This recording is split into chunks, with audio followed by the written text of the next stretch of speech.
Ako nga pala si Pepet, simpleng fish keeper. Vlogger na ata ako eh. Kaya tara, samahan niyo ako. Guys, good morning. Marami akong nababasang comment tsaka mga nag-PM sa akin. Ang mga kadalasan tanong nila, paano daw ba malalaman kung buntis na yung balon molly? Kasi syempre guys, napaisip nga rin naman ako kasi syempre natural nga naman sa kanila na malaki yung tiyan nila kasi nga balon sila. Ngayon, daming nagtatanong kung paano nga ba daw malaman kung buntis na ba, kung ano daw bang itsura, kung, di ba? Kasi yung iba daw guys, kahit malaki na yung tiyan, hindi pa rin nanganganak yung mga balon molly nila. Kasi nga, syempre, iniisip nila, buntis na. Kasi nga, syempre, ang laki ng tiyan eh. Pero, ang tagal na daw nang hinihintay nila, halos ilang buwan na, hindi pa rin nanganganak. Kaya, yun, yung mga tanong ng mga iba nating taga-suporta, tsaka lalo yung mga newbie, kung paano daw ba malalaman kung buntis na yung balon molly nila.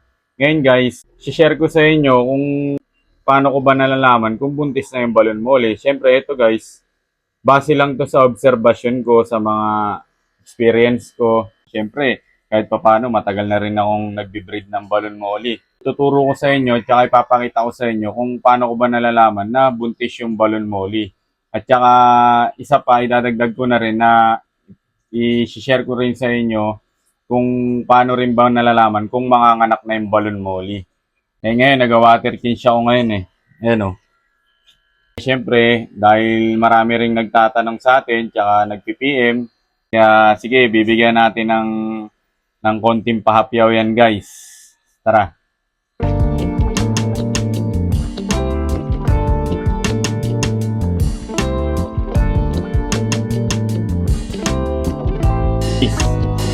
Bali, ito yung breeder ko guys. Ito yung nakikita nyo lagi sa mga vlog ko na halos wala pa isang buwan eh, anak ng anak. Ngayon guys, kung titignan nyo lang sa may tiyan nila, dapat medyo drop na yan. Pag nakita nyo medyo drop na yung belly niyan guys, yan, buntis sign na yan na buntis na yung balon molly nyo. Kumbaga, ano kasi yan eh, dito sa may bandang part ng sa ibaba nila, diba halos ano yan, kumbaga pabilog yan eh, pabilog. Pero kung dito nyo titignan guys, halos ano, hindi siya pantay. Alam nyo yung parang meron siyang ano sa baba, meron siyang, ayun o, meron siyang pakurban na ganyan bago siya umangat. Hindi siya yung totally curved talaga na ganun. Pag ganun kasi guys, parang ano, hindi pa yun ganong nasusundutan ng todo.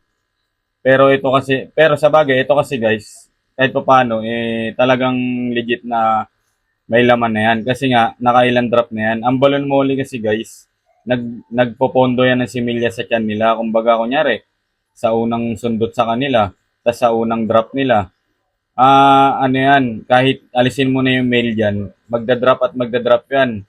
Halos na-experience ko, hanggang 3 drop yan kahit walang male. Ganon. Kaya kahit halimbawa namatay yung male nyo, kahit antayin nyo lang yun guys, di nyo lagyan nyo ng male, manganganak ulit at manganganak yan. Maghintay lang kayo ng 1 month or wala pang 1 month. Sa experience ko kasi ngayon sa akin, halos wala pang isang buwan, nanganganak na yung mga mole ko eh. Yan, tulad yan guys. Diyan mo makikita yung belly niya. Ayan o, di ba? Ay, sorry. Di ba? Kung makikita nyo guys, pagka ganon, medyo sobrang baba niya. Sobrang baba, halos hindi siya totally pa-curve na ano eh. Kumbaga, kumbaga guys, pagka curve niya ng ganon, medyo pababa pa siya, tapos pa-straight ng konti bago aangat ulit sa may bandang buntot. Di ba? Guys, papakitaan ko kayo ng sample ng ng balon molly na hindi pa buntis para at least may comparison kayo yung sa bandang belly nila. Kasi tulad nga na sinabi ko sa inyo guys, ano yung belly niyan, yung pababa niya halos pantay yung sa may yung part na yan, yung pinakababa niya. Parang pumantay siya bago umangat ulit. Hindi siya kumbaga yung sobrang laki ng bodega ng tiyan niya. Ito guys, ito yung sample na hindi buntis. Ayan. Kung makikita nyo, halos compact yung tiyan niya. Kumbaga yung curve niya, diretso paangat agad sa may bandang peduncle. Ngayon, di ba? Halos pantay yung pa-curve niya, guys. Ayan kasi hindi pa yan buntis. Kumbaga, nakaseparate kasi ito eh. Sa akin kasi pag naggaling ako, matik, separate kagad yung male at female. Yan, siniseparate ko yan. Kaya yan, example yan na hindi pa buntis yan. Kahit sabi mong malaki yan, na compact, hindi yan buntis. Kasi kung makikita nyo yung belly nila. Although guys, ang balon mole kasi, kahit sabi mong hindi yan buntis, nag-iitlog yan. Kumbaga, nag-iitlog yan sa tiyan nila. Nagpo-produce sila ng egg. Kaso nga lang guys, kung hindi yan nasusundutan ng male, hindi rin yan magiging fry. Kumbaga, hindi siya mabubuo. Kumbaga, halimbawa, yan, di ba, hindi siya nabubuntis kahit umabot pa yun ng 2 buwan. Ilalabas at ilalabas niya yun sa puwerta niya na mga itlog lang. Yung kung may makikita kayo minsan, mga bilog-bilog, kala nyo ano yun, mga ano nila yun, mga itlog nila yun guys. Kasi nga, virgin sila, hindi sila nasusundatan. Parang sa manok din yan guys eh. Di ba kung mapapansin nyo yung manok, merong nabebenta na native yata yun, tapos pag hiniwa nyo yun dyan, may mga bilog-bilog sa loob na kulay dilaw. Yun, ganun yun, guys. Pag hindi yun nasusundutan ng manok, hindi nila yun iitlog. Kumbaga, hindi yun nangingitlog yung manok. Hindi nila iitlog yun na yung magiging puti na may shell, di ba? Hindi yun magiging ganun. Kumbaga, nandun lang yung sa loob ng tiyan nila. Parang ganun din to, guys. Kumbaga, kahit hindi sila masundutan, nagpo-produce sila ng itlog sa tiyan nila. Ngayon, ang trabaho naman ng male pag sinundutan yon is ipe-fertilize nila yon, yung egg na yon. Kaya yon yung iaanak nila magiging fry na. Yan, ito, sample yan guys na hindi pa yan buntis. Yan, kung sa bagay, kung matagal na ka talaga kayong nag-aalaga ng moli, mapapansin nyo rin yan guys eh. Ako kasi napapansin ko talaga yan na ganyan. Kung makikita nyo, sobrang liit ng ano niya, yung size ng sa belly niya, ang hirap kasi, guys, pasensya na. Nasira kasi yung monopod ko kaya hindi ko maturo gaano Teka, ilalapag ko guys Ayan guys, Kung mapapansin nyo, sobrang liit ng bodega ng tiyan niya. Di ba? Parang kahit sabi mong balon niya na pabilog yan guys, may hahalata nyo yan na sobrang liit ng ano niya. Sobrang liit ng pagitan ng paganon niya. Kasi nga hindi pa yan nabubuntisan. Kumbaga, ang laman niya puro itlog siguro. Kasi nga syempre, ano yan nagpo-produce nga naman sila ng egg. Pero dito guys, dito sa isa, tingnan niyo sobrang laki niyan guys Ayan sobrang laki. Tapos medyo pa flat siya diyan banda. Ayan 'di ba? Pagka pababa, medyo flat bago aangat ng ganun. 'Di ba? Sobrang laki. Kasi guys, ayan, ano na yan syempre, ilang beses na nanganak yan. Tsaka dun sa tang niya is sinusundutan ng male yan. Kaya ganun. Ayan, di ba? Tsaka guys, kung sakali na ganun nga yung balon mole nyo na kunyari, sobrang laki nga naman ng tiyan. Tapos, hindi pa rin umaanak. Kumbaga, halos 2 buwan na, hindi pa rin umaanak, di ba? Ang nakikita akong rason dyan guys, kasi base na rin sa experience ko, tsaka na-obserbahan ko, baka yung ano nyo, yung male nyo, baog, pwedeng ganun Kasi syempre, hindi naman porket male na shooter yan ano na yan, di ba? Nakakabuntis na yan, di ba? Meron ding chance na ganun. At saka, o kaya yung female nyo, yung nabaog. Pwedeng ganun. Meron nga sa akin nakapagsabi guys na nababahog daw yung female pag na-water shock. Pero hindi ko lang sure kasi sa akin, syempre kung mawa-water shock man yan, mamamatay yan, di ba? Parang ganun, di ba? Pero ewan ko lang kung totoo kasi sa akin naman, hindi ko rin naman alam talaga na na-water shock yung mga female. Ay hindi, na-experience ko na pala yan guys. Yung parang na-water shock yung female, water change ako, tapos nang nabawas kong tubig, halos 70%. Nung nagdagdag ako ng tubig, pagtas ko magdagdag, halos umaano na, bumabaliktad na yung molly. Putik na yan. Buti naka-recover guys, binudburan ko lang ng asin. Talagang binusbusan ko siya ng asin, tapos ginugulat ko. Ayun, naka-recover. Kaya payo ko sa inyo guys, huwag kayo mag-water change ng 70% yung ibabawas nyo. Dapat 30 lang, 30 to 40%, okay na yan. O kahit 20% lang, okay na yan. Balik tayo sa topic guys. Yun nga yung nakikita kong rason. Baka baog yung female nyo. Siyempre, kahit ganun na yung, halimbawa yung pinakita ko kanina, ganun na yung belly niya, yung drop belly na, di ba? Tapos, baka hindi nyo lang guys nakikita, umiitlog na yun. Kumbaga, dinadrop niya na yung itlog niya. Kaso nga, yun nga, stress drop. Yun yung possible reason. Baka hindi nyo lang namamalayan na nag-stress drop na pala siya. Kumbaga, akala nyo hindi umaanak, pero nilaglag niya na pala yung mga itlog niya. Kasi na-stress drop. Meron din ganun kasi na reason, guys. Halimbawa, yun nga, hindi nyo siya nabantayan. Tapos, di ba, buntis na pala yung female nyo. Ngayon, yung tipong, hindi pa niya dapat ipapanganak, pero na-stress siya sa male dahil habol ng habol, ganun. May chance din yun guys na gano'n na may stress drop siya, magugulat kayo na lang. May mga itlog na maliliit na bilog na transparent sa baba, tapos medyo madilaw. Yun, na-stress drop na yun guys, baka hindi nyo lang nakikita. Tapos may possible din na umanak na yung mole nyo. Hindi nyo napansin, yung pala, kinain na. Kinain niya na pala, di ba? Gutom pala yung breeder nyo. Yun yung mga isang rason guys eh. Kaya akala nyo, hindi umaanak yung mga mole nyo. Kaya syempre, dapat medyo monitor nyo rin para nabantayan nyo rin, di ba? Kasi sayang nga naman, umanak na kaso kinain pa. O kaya na-stress sa male. Sa akin kasi ang ginagawa pag may mga bagong breeder, talagang inoobserbahan ko. Pag alam kong buntis na guys, tas yung medyo malapit na mga anak, talagang iniwalay ko na yan sa male para hindi na siya ma-stress. Para pag umanak siya, safe lahat ng fry, di ba? Ganon. Kung sa balon mole nyo na ang tagal, di ba? Siyempre, sobrang laki na, tas di umaanak. Ang napapansin ko dyan na reason, yun nga, baka baog yung male nyo or baog yung female. Kumbaga, hindi niya kayang mag-produce ng mga egg. Kumbaga, tawag dito, kahit nag-egg siya, hindi naman nape-fertilize ng male. O kaya pwedeng yung male nyo maliit. Hindi umaabot yung panundot niya. Pwedeng ganun yun guys. Isang reason din yun. Kasi, syempre, sobrang laki nga naman ng female nyo. Tapos yung panundot niya, yung ethics niya, di ba? Kumbaga maliit. Hindi umaabot nun sa butas. Eh di wala din. Hindi rin talaga mape-fertilize yun.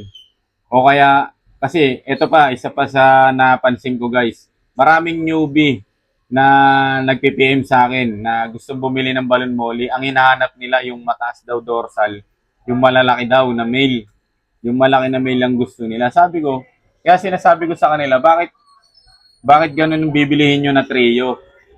Ang ganun, pag ganun yung trio na binili nyo guys, nako, ilang buwan kayo maghihintay bago mabuntis yung female nyo. Kasi nga guys, yung mga ganun, yun yung tinatawag na shemale. Yung malalaki dorsal, tas malalaking male. Siyempre, pag pinambreed mo yun guys, matagal yun. Promise kasi nga, tamad sumundot yun. Kasi nga, yun yung mga ginagamit sa show. Ayun yung mga ginugroom, tapos pinasali sa show. Although sumusundot naman, kaso nga, hindi siya ganun ka-active na katulad ng shooter na talagang halos ayaw tigilan. Na kahit saan pumunta yung female nyo, ahabulin talaga yan. Hanggang sa hindi na makakain, basta makasundot lang siya, ganun. Ganun. Kaya ako sinasabi ko, pinapaliwanag ko na ganun nga, na dapat shooter. Kasi hindi naman yan porket maliit, lahat na ng anak niyan maliliit, di ba? Hindi ganun kasi yun talaga yung gamit for breeding guys para mabilis kayo makapag-produce. Kung gusto niyo mabilis dumami yung mole nyo, male na shooter talaga yung kailangan nyo gamitin. Pero syempre, magkaiba naman kasi yung shooter sa long body. Merong shooter na compact talaga siya. Pero maliit siya. Maliit na mapayat. Pero hindi siya long body. Ganun yung guys, makikita nyo yun. Meron namang male na long body talaga na makikita mo ang haba talaga tas payat. Yun, syempre yun, medyo X na yun. Ang piliin nyo yung maliit na medyo mataba yun dyan. Basta maliit yun na mapayat. Pero hindi siya long body guys. Makikita nyo yun, yun ang shooter na tinatawag. Yun kasi yung mga maliliit pa lang is lumabas na yung mga anal nila.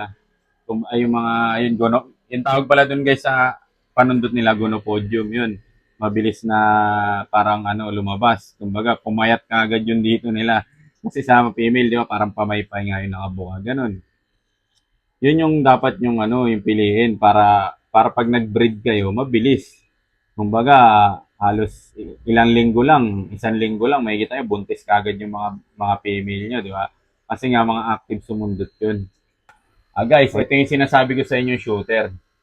Ayan o. Kita nyo ba yan guys? Yan yung shooter. Di ba? Hindi siya long body guys. Ayan o. Hindi siya long body. Pero, maliit siya. Tapos, bata pa lang siya, lumabas na yung yung ano niya, gonopodium niya, ayan, ang dalawa. Nakikita niyo ba? Ayun, oh, inaangat-angat niya pa, di ba? Ayan yung shooter, di ba? Ayan yung shooter, guys, kung makikita niyo. Ayan ang shooter. Kumbaga bata pa sila, wala pang 1 month, lumabas na kagad yung ano nila, yung gender nila. Yan, kaya yan ililipat ko na rin yan, guys. Kasi medyo maaga na silang ano eh, maaga na silang nagbinata, eh no, di ba? Makikita niyo guys, oh. Ang tutulis. Yan yung mga panundot nila. Yan yung mga mabilis makabuntis. Tsaka mag-produce ng balon molly, guys. O yun, guys. Yung mga sinabi ko na yun yung mga naobserbahan ko sa mga balon molly ko. Kaya kahit papaano, alam ko na talaga kung buntis sila o hindi. At saka guys, isa pa, kung alam nyo naman na may kasamang male yan na shooter, tapos yun nga, syempre nasusundutan siya na nasusundutan, possible na buntis yun. Kumbaga wag kayong mag-isip na bakit kaya ganito. Meron talaga kasi guys na molly na matagal talagang mag-drop. Kumbaga, meron talagang ganong balon molly na matagal talaga mag-drop. Hihintayin mo talaga siya. Pero guys, ang napansin ko kasi, pag tinubi nyo ng tinubi yung female nyo na, kunyari, breeder na, guys, matagal umanak yun, promise. Kasi, syempre, kakain ng kakain yun. Lolobo ng lolobo yung tiyan nun eh. Kumbaga, ang tagal nun mga anak, na-experience ko na kasi yun. Sobrang laki na ng mole ko, di pa rin umaanak. Kasi nga, sobrang laki ng tiyan dahil na ano ko ng tubi. Newbie pa kasi ako nun guys, nang baguhan pa lang ako. Kala ko, dapat pakainin mo ng live foods, ganyan. Tapos, kaso nababaran ko, ayun. Ang laki ng tiyan. Tapos guys, alam nyo ba, nung umanak yon ang inanak no, nasa 20 mahigit lang. Ang laki ng tiyan. Ganun. Kaya payo ko sa inyo guys, pag breeder na yan, wag na kayo magtutubipex kasi mabigat talaga sa tiyan yun. Pwede siguro, subuan nyo lang. Parang kunyari, kuha kayong tubipex, tapos subuan nyo lang ng ganyan, subuan nyo lang. Ganun, pero wag niyong bababaran kasi uubusin nila yon. Kain lang ng kain yun kasi guys, yung mga buntis na molly, magugutomin yan. Parang lagi silang gutom. Parang sa tao din, di ba? Yung tao din pag buntis, kain ng kain. Kaya pagdating ng kabuhanan na nila guys, hirap sila mga anak kasi yung anak nila sobrang laki. Nahirapan na silang iire, di ba? Kaya nangyayari, cesarean. Ganun, parang ganun din yung balon molly guys. Kumbaga pag buntis na sila, ida-diet nyo rin. Kumbaga may time na dapat isang araw di nyo sila papakainin. Kumbaga may fasting sila. Hindi pwede yung pakain din kayo ng pakain. Ako guys kasi sa mga breeder ko, tsaka sa mga ginugroom ko, meron akong 1 day na pahinga na hindi ako nagpapakain. Ganun ang ginagawa ko guys. Or minsan, sa isang araw na yon pinapakain ko sila ng isang beses lang. Ganun. Kumbaga may diet sila kasi para kahit papano nalilinis din yung tiyan nila, kumbaga na ano rin. Ba yun? Basta yung parang ganun na natutunawan sila, ganun, para sa susunod magana ulit sila kumain. Ganun. Yun kasi napansin ko guys pag yung molly sobrang bloated. No, hirap manganak yan guys, promise. Kaya siguro ganun, sobrang tagal manganak ng isda nyo. Kasi laging nabo-bloated. Kaya dapat pag meron na kayong ganyan, alam nyo buntis na, yun nga, sinabi ko sa inyo, yung mga malalaki na yun dyan, dapat, ano lang din kayo, alalay na kayo sa pakain, kahit 2 beses na lang sa isang araw, o kaya minsan, isang beses na lang, gel food, ganun, gel food lang guys. Sunod naman natin guys, kung paano nyo malalaman kung manganganak na yung balon molly nyo. Halimbawa guys, ito, makikita nyo sobrang laki ng tiyan, di ba? Pag yan guys, hindi pa yan gaano kasi halos kakapanganak lang yan. Magda-drop belly pa yan guys. Kumbaga yung belly na yan sa baba, dadrop pa yan, bababa pa yan. Kasi nga, syempre, yung mga itlog niyan sa tiyan niya, mape-fertilize na. Tapos, syempre, magiging fry na yun, di ba? Bababa pa yan guys, magda-drop belly pa yan. Tapos guys, kung makikita nyo, di ba yung nilalabasan ng poop nila sa baba? Tapos meron pa yan isang butas doon. Eh, no, sa baba niyan guys, sa baba niyang anal pin nila. May butas pa yan. Doon nila nilalabas yung mga fry. Makikita nyo yan guys, magkakaroon ng itim yan kasi bubuka na yan eh. Parang bubuka na siya. Pag bumuka na yun guys, tapos may kita kayong lumalabas na parang lobo. Yung kala mo, minsan nga lumalabas din guys, ang laki, lumulobo yun. Parang plastic balloon, biglang lalabas din sa puwerta nila. Yun, manganganak na yun guys. Minsan nga ano parang bituka na ano, parang basta yung lobo na kulay pula ganun or minsan ano yun, itim. Yun, binubukan na nila yung puwerta nila yun guys. Senyalis yun na manganganak na yung balon molly nyo. Kaya dapat ang gawin nyo guys, huwag nyo na galawin, ang kunin nyo na lang yung male. Sa akin, ganun ginagawa ko guys. Kumbaga siya, hindi ko siya, minsan, ay siya, kinukuha ko siya. Pwedeng, kung may paanakan kayo yung parang cage, basta wag nyo lang ililipat ng lagayan. Kumbaga, dun lang din siya sa tank na yun, maglagay na lang kayo ng cage. O kaya kung hindi naman, yung male na lang yung alisin nyo. Para kahit papano, makapaanak siya ng safe na walang gumugulo sa kanya. Kasi makikita nyo yun guys, magsusulok na yan Pupunta na siya sa kahit anong sulok, basta yung hindi siya mahabol ng male para makapanganak siya ng maayos. O kaya minsan kung may halaman yung tank nyo doon yan pumupunta. Hindi nyo lang nakikita, doon yan naanak. Kasi gusto niya guys, yung yung siya lang para hindi siya madistorbo. Kasi pag na-istorbo yan guys, impossible yan na mamatay yan yung female nyo. Kasi nga may stress yan May stress yan. Pag na pag inabol-habol siya ng male na habang nanganganak. Yun guys, kung na-experience nyo na rin yun, yung pagatas mga anak ng female nyo, biglang mamamatay, di ba? Yun, na-stress yun. Kaya dapat, ang gawin nyo na lang, ihiwalay nyo na lang yung male para hindi siya habol-habulin. Ganon. Sa akin, ganun lang naman guys, yung yung na-experience ko. Talagang nakikita ko na nanganganak na sila pag yun nga minsan nababantayan ko minsan naman hindi rin kasi yun nga sa mga video ko dati yung mga nakaraan lang nagugulat ako may fry na naman di ba parang only fry na kasi hindi halos di ko na monitor guys kung sino yung nanganganak sa kanila kasi mas breeding ginawa ko kumbaga maraming female tas tatlong male lang ganon kaya kung makita nyo rin na yung butas ng puwerta niya guys, kasi dalawang butas yan makita nyo na nakabuka na, tapos may parang itim na nakasilip, ganon. Mga anak na yun guys, senyalis yun. Gawin nyo, hiwalay nyo na yung male, o kaya siya, ilagay nyo siya sa pahanakan or cage kung meron man kayo. Para iwas din na, halimbawa, kung albay naman yung molly nyo, tapos gutom siya, syempre possible kainin niya yun. At least may iwasan nyo rin yun, nakainin niya yung anak niya. Kasi guys, pag nanganak yung molly, gutom yan Kasi nga parang na-stress sila, di ba?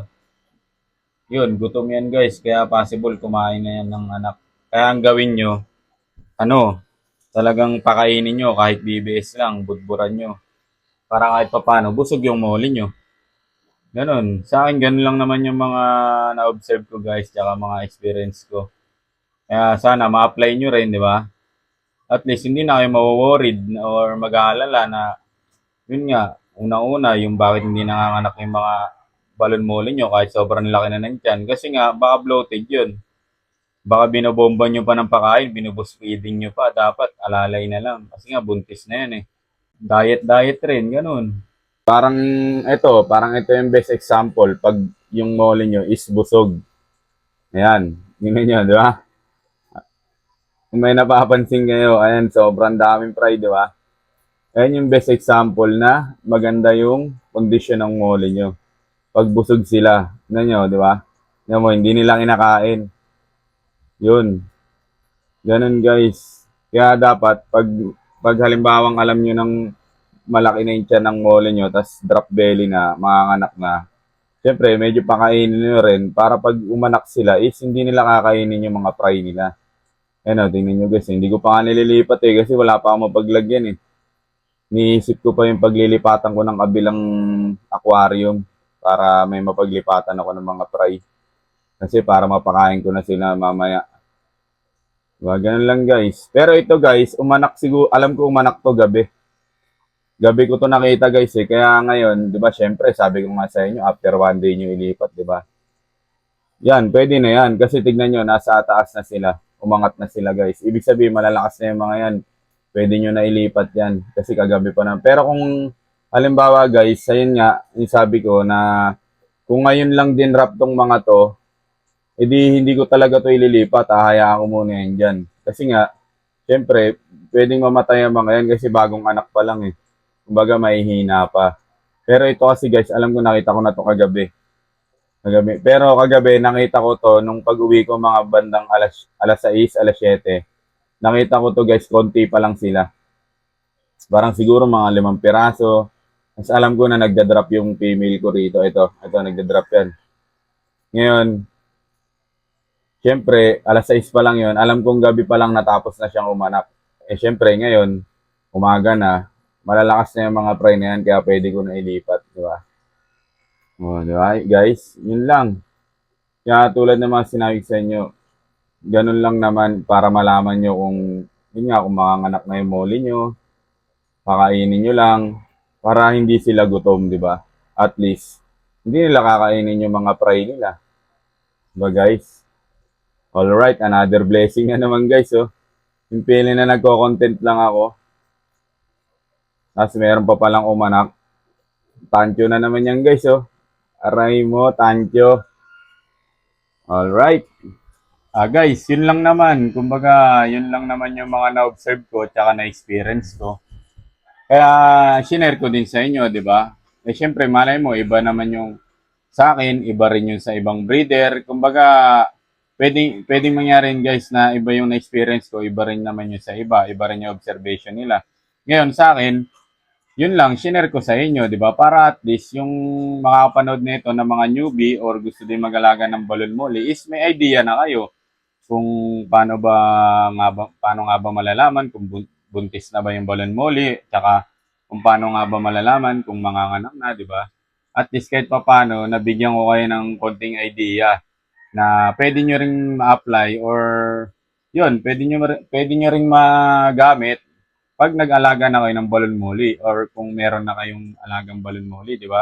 At least meron na kayong konting knowledge.